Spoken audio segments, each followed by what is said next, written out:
వరంగల్ వాళ్ళందరూ చాలా హుషారుగా ఉత్సాహంగా ఉన్నారు. మరి ఇదే ఉత్సాహం ఇదే హుషారుతో స్టార్ట్ చేద్దామా? వెల్కమ్ టు బామలు సత్య బామలు, కో ప్రెజెంటెడ్ బై భగవంతునికి భక్తునికి అనుసంధానమైనది Ambika Darbar Batti, powered by Rakshan IAS academy. So welcome to the first round, హలమితి హబీబో. ఫస్ట్ రౌండ్ హల్మితి హబీబో ఆడడానికి నలుగురు భామలు రెడీగా ఉన్నారు. వీళ్ళలో సత్య భామలుగా ఎవరు విన్ అవుతారో కాసేపులో చూద్దాం. సో ఫస్ట్ టంగ్ ట్విస్టర్ ఏంటి అంటే, మీ పేరేంటి? నిహారిక. నిహారిక. బావగారి పేరు? దేవానందం. నల్ల కవర్ లో ఎర్ర ఫ్లవర్లు, ఎర్ర ఫ్లవర్ తో పిల్ల లవర్లు. చూడు అంత పెద్దగా. తెల్ల కవర్ లో తెల్లగది నల్ల, తెల్లగది నల్ల. నల్ల కవర్ లో ఎర్ర ఫ్లవరు, ఎర్ర ఫ్లవరు పిల్లాడే ఫ్లవర్లు, పిల్లాడే ఫ్లవర్లు. పిల్లాడి లవరు, పిల్లోడి లవరా? ఎర్ర కవర్ లో, ఎర్ర కవర్ లో నల్ల కవర్ లో ఎర్ర ఫ్లవరు, ఎర్ర ఫ్లవరు పిల్లాడి ఫ్లవర్లు. ఇంకా నేను పిల్లాడి చెడ్డీలో అనలేదు. నల్ల కవర్ లో ఎర్ర ఫ్లవరు, ఎర్ర ఫ్లవరు పిల్లాడి లవర్లు, లవర్లు. పిల్లాడి లవర్ ఏంటి అసలు? దేవానంద్ గారికి ఏమో మీసం ఉండదు, మా అక్కకేమో మీసం వచ్చింది. ఇప్పుడు చెప్పక్క. నల్ల కవర్ లో ఎర్ర ఫ్లవర్స్, ఎర్ర ఫ్లవర్స్ పిల్లాడి ఫ్లవర్. నువ్వు అలానే ఉండి అటు వెళ్ళు, నువ్వు ఇటు వచ్చేయి. ప్రణీత. ప్రణీత. బావగారి పేరేంటి? శ్రీధర్ గారు. పెళ్లి మండపంలో దగ, పొయ్యి మంటలో పొగ. పెళ్లి మంటల్లో దగ, పొయ్యి మంటల్లో అయ్యయ్యయ్యయ్యయ్యయ్యయ్యో. పెళ్లి మండపంలో, పెళ్లి మండపంలో దగ, పొయ్యి మంటల్లో పొగ. పెళ్లి మండపంలో దగ, పొయ్యి మంటల్లో పొగ. ఎప్పుడు పెళ్లి? 2024లో. మొన్నే కదా, లాస్ట్ ఇయర్. కొత్త పెళ్లి కూతురా? మరి అయితే ఇప్పుడు ఏం చేయాలంటే, పెళ్లి మండపంలో దగ, పెళ్లి మండపంలో దగ, పొయ్యి మంటల్లో పొగ అని చెప్పి ఓకే, రెడీ రెడీ. పెళ్లి మండపంలో దగ, పొయ్యి మంటల్లో పొగ. పెళ్లి మండపంలో దగ, పొయ్యి మంటల్లో పొగ. సూపర్. ఏం పేరమ్మా? అక్షర. బావగారి పేరేంటి? రాజేష్. నల్ల కవర్ లో, నల్ల కవర్ లో ఎర్ర ఫ్లవర్లు, ఎర్ర ఫ్లవర్లు, ఎర్ర ఫ్లవర్ తో, ఎర్ర ఫ్లవర్ తో పిల్ల లవర్లు. పిల్ల లవర్. వేసుకో, ఫాస్ట్ వేసుకో. నల్ల కవర్ లో ఎర్ర ఫ్లవర్లు, ఎర్ర ఫ్లవర్ తో పిల్ల లవర్లు. ఇప్పుడు ఏం చేద్దామంటే, నల్ల కవర్ లో ఎర్ర ఫ్లవర్లు, ఎర్ర ఫ్లవర్ తో పిల్ల లవర్లు. ఉమ్మ ఉమ్మ. నల్ల కవర్ లో ఎర్ర ఫ్లవర్లు, ఎర్ర ఫ్లవర్ లో పిల్ల లవర్లు. నల్ల కవర్ లో ఎర్ర ఫ్లవర్లు, ఎర్ర ఫ్లవర్ తో పిల్ల లవర్లు. నల్ల కవర్ లో ఎర్ర ఫ్లవర్లు, ఎర్ర ఫ్లవర్ తో పిల్ల లవర్లు. నల్ల కవర్ లో ఎర్ర ఫ్లవర్లు, ఎర్ర ఫ్లవర్ తో పిల్ల లవర్లు. సూపర్. పెళ్లి మండపంలో దగ, పొయ్యి మంటల్లో పొగ. పెళ్లి మండపంలో దగ, పొయ్యి మంటల్లో పొగ. పెళ్లి మండపంలో దగ, పొయ్యి మంటల్లో పొగ. పెళ్లి మండపంలో దగ, పొయ్యి మంటల్లో పొగ. పొగ వస్తుంది. ఊతవా? అయ్యో, పెళ్లి మండపంలో దగ, పొయ్యి మంటల్లో పొగ. పెళ్లి మండపంలో దగ, పొయ్యి మంటల్లో పొగ. పెళ్లి మండపంలో దగ, పొయ్యి మంటల్లో పొగ. ముందు పొగలంతా కొట్టు కొట్టు కొట్టు కొట్టు పొగ వచ్చింది. అయ్యో, గట్టిగా చెప్పట్లు. అంబికా దర్బార్ బత్ వారి గిఫ్ట్ హ్యాంపర్. కంగ్రాచులేషన్.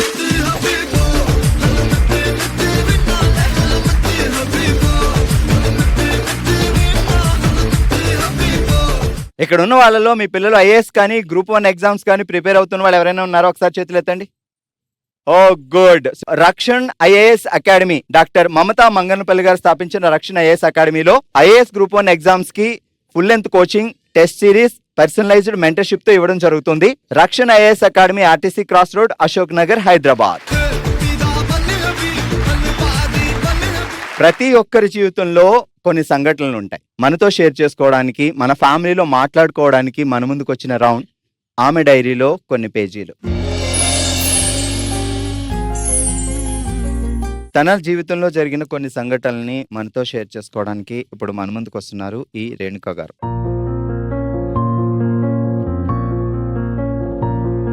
అమ్మ రేణుక గారు ఎలా ఉన్నారు? బాగున్నానండి. ఇప్పుడు ప్రస్తుతానికి. అంటే ప్రస్తుతానికి బాగున్నారు. అవునండి. గతంలో ఏమో కష్టాలు వచ్చాయి, ఇప్పుడు బాగున్నారు. అవునండి. ఏం జరిగింది అది? ఏం జరిగిందంటే ఒక అందమైన ఫ్యామిలీ మాది, మంచి పొజిషన్లో ఉండే వాళ్ళం. మాది ఫర్టిలైజర్ షాప్ అండి, ఎరువులు పురుగు మందులు. అయితే అనుకోకుండా 2 సంవత్సరాలు కరువు కాటకాలు వచ్చి రైతులు మొత్తం దెబ్బతీసేశారండి. వాళ్ళు మనకిచ్చేటి ఇవ్వలేదు, కానీ మనం కట్టకపోతే మాత్రం కంపెనీ వాళ్ళు ఊరుకోరనమాట. ఆ పొజిషన్లో ఏం చేశామంటే ఎవ్వరూ సహాయపడే వాళ్ళు లేక వ్యాపారం తీసేయవలసిన పరిస్థితి వచ్చింది అన్నట్టు. పిల్లలు హాస్టల్లో ఉన్నారు, ఎలా కట్టాలి ఏం చెయ్యాలి అనేది అర్థం కాక చిన్న పిల్లలను హాస్టల్ నుంచి తీసుకొచ్చి ఇంటి దగ్గర స్కూల్లో జాయిన్ చేయడం జరిగింది. అందరూ సహాయం అంటే డబ్బు రూపంగా కాదు కానీ మనోధైర్యాన్ని ఇచ్చేవాళ్ళు అన్నట్టు. అమ్మాయి మ్యాచ్డ్ అయితే కూడా అన్నం పెట్టడానికి కూడా మా దగ్గర లేని పరిస్థితి అది. అట్లా ఉన్న పరిస్థితిని ఏం చేశామంటే ఒక ఫ్రెండ్ సహాయం ద్వారా గోనె సంచుల బేరం అనేది ఒకటి మొదలు పెట్టడం జరిగింది. అట్లా రోజు 5 కట్టలు అమ్మేవాళ్ళు. అట్లా అట్లా అట్లా అట్లా ఒక 1 year 2 year చేసిన తర్వాత మళ్ళీ ఇంటి దగ్గర ఒక షట్టరు ఖాళీ ఉంది, మళ్ళీ పెట్టండి అమ్మా, మీరు ఎందుకు ఖాళీగా ఉంటారు, మేమందరం ఉన్నాం కదా అనే అందరు అనడంతో అయినా పర్వాలేదు మళ్ళీ పడ్డ దగ్గరనే లేవాలనే ఉద్దేశంతో అదే అడ్వాన్స్ ఇచ్చేసి ఆమె 1 year దాకా నేను రెంట్ అడగను అని చెప్పింది. తను నిలదొక్కుని మళ్ళీ మేము షాపు మొదలు పెట్టడం జరిగింది. ఓకే, మంచి పొజిషన్లో ఉన్నాం. మళ్ళీ కొంచెం ఇబ్బంది వచ్చిన తర్వాత ఎవరు మళ్ళీ ఏమనుకున్నారంటే అరే ఏంటి వీళ్ళు మళ్ళీ నిలబడ్డారు అనుకున్నారో ఏమనుకున్నారో కదే. సరే మాకు వెనక బ్యాక్ సపోర్ట్ లేదు, మొత్తం తీసేసుకొని వరంగల్కు రావడం జరిగింది.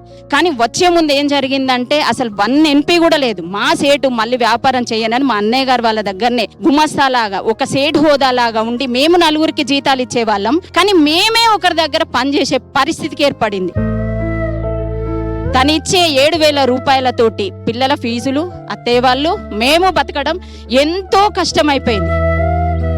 కాకపోతే ఏమనే వాళ్ళంటే 7,000 రూపాయలతోటి ఇంటి రెంట్ కట్టాలి, వీళ్ళు బతకాలి, వీళ్ళు ఏం చేస్తారు అమ్మాయి పెళ్లి, అన్నా మీరు చెయ్యరు పెళ్లి, అన్నా మీరు చెయ్యరు పెళ్లి అని ఇట్లా హేళనగానే వాళ్ళు. ఒక ఫ్రెండ్ సహాయం ద్వారానే కాశీకి వెళ్ళాను. 9 రోజులు అక్కడ నిద్ర చేయడం జరిగింది. అక్కడ విశ్వనాథుణ్ణి వేడుకున్నా, మీరే బంధువులు, మీరే పెళ్లి కట్నం అన్ని మీరే, అబ్బాయిని కూడా చూసుకొచ్చడానికి, కానీ నాకు అమెరికాదే కావాలి సంబంధం అని. అప్పుడు ఒక పిచ్చిలాగా 9 రోజులు రాత్రి 2:30కు గుడి దగ్గరికి పోయి ఏడ్చేదానండి. భగవంతుడు ఎట్లా చూసిండో నాకు తెలియదు, కానీ అమెరికాలో అబ్బాయి మా అమ్మాయిని అక్కడ చూసి మా డబ్బులు తన డబ్బులు తనే కట్టి తనే అన్ని ఖర్చులు పెట్టుకొని అమ్మాయిని తీసుకొని పెళ్లి చేసుకోవడం జరిగిందండి. ఈ రోజు మేము 10 మందికి పెట్టే స్థితిలో ఉన్నామంటే భగవంతుడు సర్వాంతర్యామి. ఎవ్వరం ధైర్యం కోల్పోవద్దు. ఈ రోజు మా బాబు కూడా యుఎస్ లో ఉన్నాడు, నేను 10 మందికి పెట్టే స్థితిలో నేనున్నాను. కష్టాలు వచ్చినప్పుడు ప్రతి ఒక్కరికి కష్టాలు వస్తాయి, అవి తట్టుకొని ముందుకు వెళ్తే ముందు మంచి రోజులు ఉంటాయి అని గుర్తుపెట్టుకోండి. కష్టాలు వచ్చాయి కదా అని కుమిలిపోవద్దు, అది నా జీవితమే దానికి సాక్ష్యం అని చెప్తున్నారు. సో నిజంగా ఎగ్జాక్ట్లీ కష్టం వచ్చినప్పుడు మనం ధైర్యంగా నిలబడగలిగితే ముందు మంచి రోజులు వస్తాయి. అమ్మా, ఒక మంచి మాట చెప్పినందుకు మీకు ధన్యవాదాలు. మీరు హ్యాపీగా ఉండాలి. మీ పూజలు ఆ కాశీ విశ్వనాథ్కి మీరు అలానే పూజలు చేస్తూ అంబికా దర్బార్ బత్ వారి గిఫ్ట్ హ్యాంపర్తో మీ పూజలు కొనసాగించాలని కోరుకుంటూ ఒక కానుక మీకు. So thank you so much మా.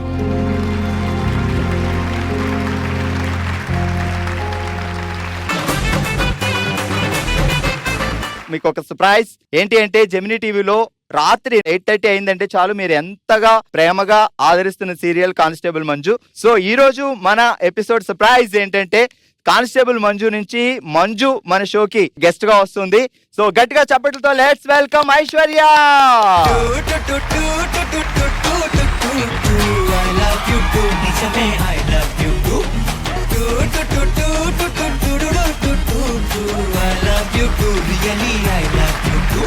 Thank you so much, welcome, స్వాగతం మా షోకి వచ్చినందుకు. మంజు, మరి మీ సీరియల్ గురించి కాసేపు మాట్లాడడానికి ముందు ఈ రౌండ్ లో అమ్మాయిలందరితో అంటే బామ్మలందరితో కలిసి ఒక గేమ్ ఆడదాం. ఓకే, రెడీనా? రెడీ. Setup please. మన థర్డ్ రౌండ్ లో సెటప్ రెడీ, వెనకాల బామలు సత్య బామలు రెడీ, పక్కన గెస్ట్ రెడీ. ఐశ్వర్య కానిస్టేబుల్ మంజుగా క్యారెక్టర్ లో తన భయపడుతూ మనల్ని ఎంటర్టైన్ చేస్తున్నారు. సో నిజంగా కానిస్టేబుల్ భయపడితే ఎలా ఉంటుంది అంటే మన మంజుని చూడాలి. ఎలా ఉంది ఎక్స్పీరియన్స్? ఫుల్ హ్యాపీయా? చాలా హ్యాపీ. ఎప్పుడు మీకు భయం పోద్ది సీరియల్లో? అది నాకు తెలీదు. Let's start our third round. ఓ శివంగి.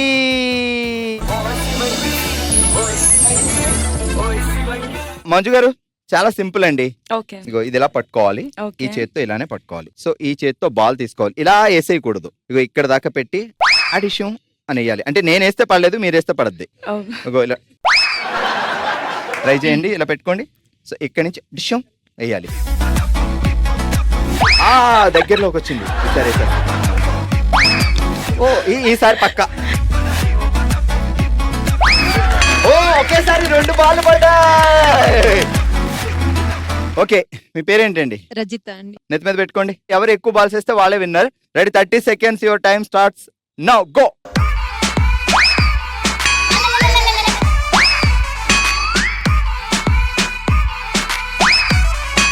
అది స్లోగా ఏంటి?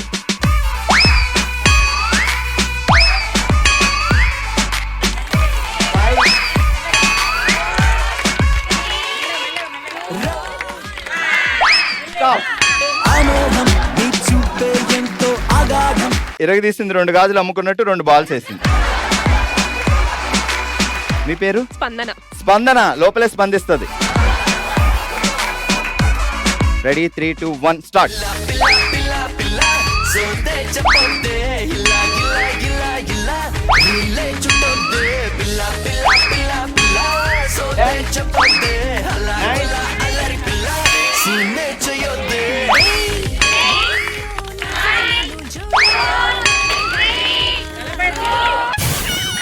ఏమో ఆ బాలే పడేదేమో, ఎందుకు వచ్చిన గొడవ అని వదిలేసి.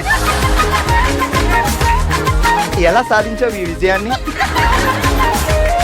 స్పందన లోపల స్పందించి బయట అలా చెప్పింది అనమాట. ఏం పేరు? స్వాతి. Ready, 3, 2, 1 start. వెనక్కేసేస్తున్నావు కొంచెం.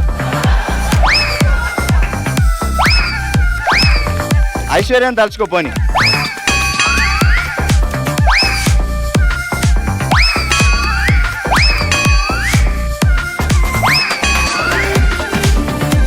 Three two one. కానిస్టేబుల్ మంజుని తలుచుకోవాలి కానీ 3 బాల్ పడ్డాయి. Credit goes to Aishwarya only. 3 balls గుర్తుపెట్టుకోండి మీవి. ఏం పేరండి? ధనలక్ష్మి. ధనలక్ష్మి గారు. ఒంటి నిండా ధనమే. Ready, 3, 2, 1 go. ఇదిగో ఇలా తీసి ఇక్కడ ఎట్టేయద్దు, ఇక్కడ నుంచి వెయ్యాలి. పగలు ఈ తగలు కలిపి కొడితే మునకలు కలిపెను గసాబి సమితి మీరే లోకలు.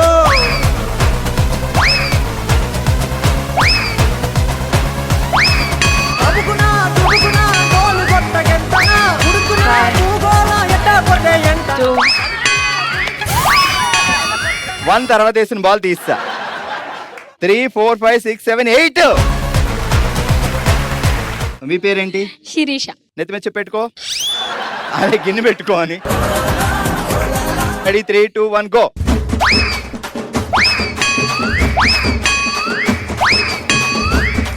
ఓయమ్మో, last 15 seconds. 10.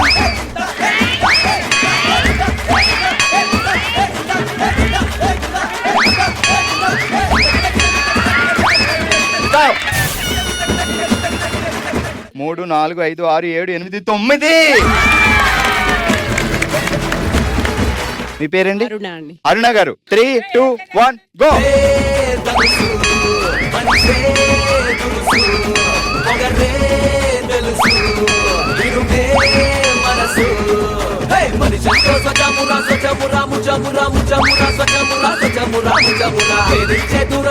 Ten, 9, 8, 7, 6, 5.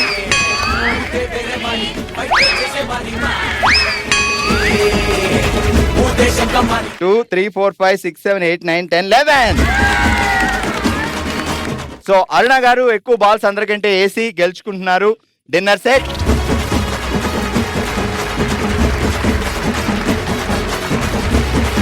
Nine balls వేసి శిరీష సక్సెస్ఫుల్ గా గెలుచుకున్నారు. అంబికా దర్బార్ బత్ వారి gift hamper. Congratulation.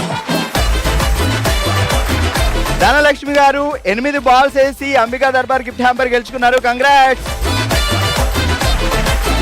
Okay, so ఆట అదిరిపోయింది. అండ్ ఈ రోజు మన షోకి మా మంజు గెస్ట్ గా వచ్చింది. సీరియల్ సక్సెస్ఫుల్ గా మీ అందరూ ఆదర అభిమానాలతో ముందుకు సాగుతుంది. సో మంజు, మీ సీరియల్ గురించి ఫ్యూ వర్డ్స్. నా క్యారెక్టర్ పులి మంజు కొంచెం పిరికిది, కానీ రియల్ లైఫ్ లో నేను పిరికిది కాదు. క్యారెక్టర్ చాలా బాగుంది. నా ఫ్యామిలీకి వస్తే మా అమ్మ కొంచెం సాఫ్ట్ నేచర్, నా చెల్లి మా అత్తకి ఎప్పుడు గొడవ అవుతూనే ఉంటుంది ఇంట్లో. సో అది ఒక ఫ్యామిలీ. సత్య హీరోకి వస్తే తను కొంచెం ధైర్యం, అంటే కొంచెం రౌడీ అని నేను అనుకుంటాను, కానీ వాడు కొంచెం గుడ్ రౌడీ, చాలా మంచి మంచి రౌడీ. సో అలా వచ్చి మేము ఇద్దరు కలుస్తాం. సో అలా మీకు ఎప్పుడు భయం పోద్ది సీరియల్లో? అది నాకు తెలీదు, స్క్రిప్ట్ రైటర్. ఓకే, సో చూస్తున్నారు కదా, కానిస్టేబుల్ మంజు సోమవారం నుంచి శనివారం వరకు 8:30 8:30కి మిస్ కాకుండా చూస్తుండండి. Thank you Manju, thank you so much. మన ఈ చిన్న జీవితంలో ఎన్నో జ్ఞాపకాలు, ఎన్నో అనుభవాలు ఉంటాయి. సో కొన్ని సంఘటనలు ఇలా జరగకుండా ఉంటే బాగున్ను అని కూడా అనిపిస్తూ ఉంటుంది. అలా మనసులో ఉండే ఆ బాధని బయటికి చెప్పుకోవడానికి చేసే ఒక చిన్న ప్రయత్నమే ఈ రౌండ్ మనసులో మాట.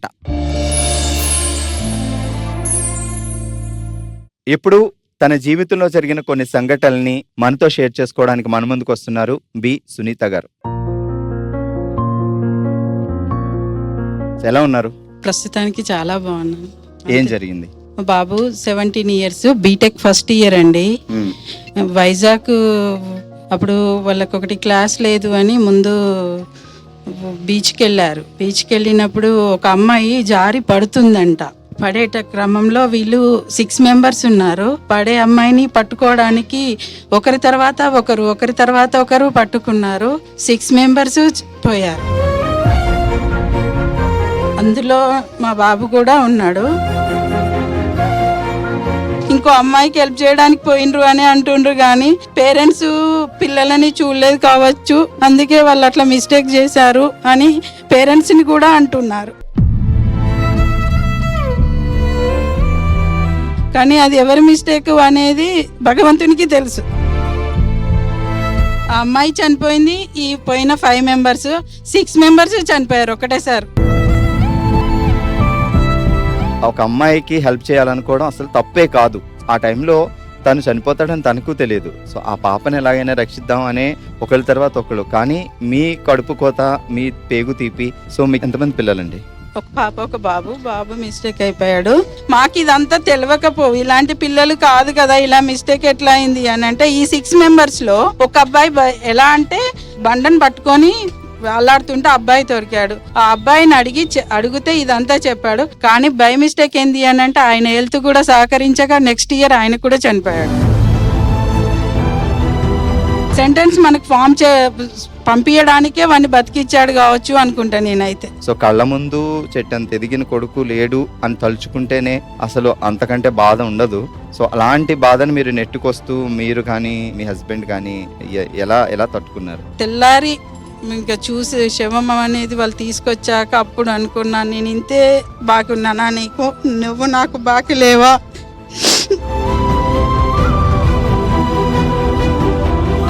కానీ మా పాపకి మ్యారేజ్ అయిందండి. సేమ్ మా బాబు లెక్కనే మన్మడు వచ్చాడు. రీసెంట్గానే బర్త్డే చేశాను. ఇప్పుడు మాత్రం హ్యాపీగా ఉన్నా. అందుకే అంటున్నాను, వాడిని నా కొడుకును మనమల్లో చూసుకుంటున్నా అని చాలా సంతోషపడ్డాను. సో ఈ 10 సంవత్సరాలు మీరు నరకయాతన అనుభవించారు. తను అలా జరిగి ఉండకుండా ఒక మంచి జాబ్ వచ్చి ఫస్ట్ శాలరీ వస్తే ఆ శాలరీతో డెఫినెట్ గా మీకు ముందు మీకే ఒక గిఫ్ట్ తెచ్చేవాడు. తను లేకపోయినా నా తమ్ముడి దగ్గరికి వచ్చారు అనుకోని ఇక్కడికి వచ్చి మీరు ఆ బాధ మాతో చెప్పుకున్నారు కాబట్టి ఆ కానుక నేనే ఇవ్వాలి మీకు కదా.